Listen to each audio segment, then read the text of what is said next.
উচ্চ মাধ্যমিক ও সমমান পরীক্ষা 2026-এ নিয়মিত শিক্ষার্থীদের 36%ই অনুপস্থিত। এটি কেবল একটি পরিসংখ্যান নয়, বরং সামগ্রিক শিক্ষা ব্যবস্থার এক নজিরবিহীন ও অস্বাভাবিক পরিস্থিতি।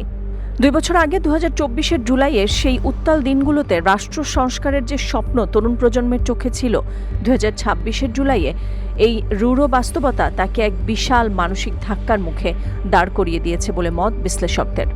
যেখানে একটি নতুন রাষ্ট্র নির্মাণের স্বপ্নে বিভোর হওয়ার কথা ছিল, সেখানে 5.5 লাখ শিক্ষার্থীর অনুপস্থিতি এক গভীর সামাজিক ক্ষত। প্রশ্ন জাগে, রাষ্ট্র যখন $1 ট্রিলিয়ন অর্থনীতির স্বপ্ন দেখছে, তখন সেই স্বপ্নের কারিগরদের জন্য শিক্ষার সিঁড়িটাই কি পুড়িয়ে ফেলছে? গত বছর 2025 সালে শিক্ষার্থী ঝরার এই হার 29% ছিল। মাত্র 1 বছরের ব্যবধানে এই 7% উল্লম্ফন শিক্ষা ব্যবস্থার দেউলিয়াত্মাকেই নির্দেশ করে। ঢাকা শিক্ষা বোর্ডের 2025 সালের এইচএসসি পরীক্ষার বিশ্লেষণের দিকে তাকালে দেখা যায়, ঝরে পড়া শিক্ষার্থীদের 41%-ই প্রধান কারণ বাল্যবিবাহ। বিশেষ করে ছাত্রীদের ক্ষেত্রে এই সামাজিক ব্যাধিটি আবারও বিস্ফোরা হয়ে দাঁড়িয়েছে।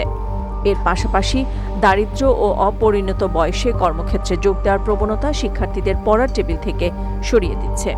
উদ্বেগজনক বিষয় হলো, যারা ফর্ম পূরণ করেছিলেন তাদের মধ্যেও হাজার হাজার শিক্ষার্থী পরীক্ষার প্রথম দিনেই অনুপস্থিত।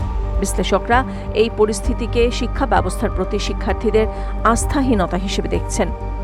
জুলাই আন্দোলনের সেই বিপুল আকাঙ্ক্ষার 2 বছর পর কেন এই শূন্যতা তৈরি হলো, তা নিয়ে নীতি নির্ধারকদের কোনো গভীর অনুসন্ধান নেই বলেও আক্ষেপ করেন তারা। তাদের মতে, এই ঘুণে ধরা শিক্ষা ব্যবস্থা জীবনের প্রকৃত উত্তরণের নিশ্চয়তা দিতে সক্ষম, এটা শিক্ষার্থীরা সম্ভবত আর বিশ্বাস করতে পারছে না। এই আস্থাহীনতা রাষ্ট্র ও সমাজের জন্য এক দীর্ঘমেয়াদী অশনি সংকেত।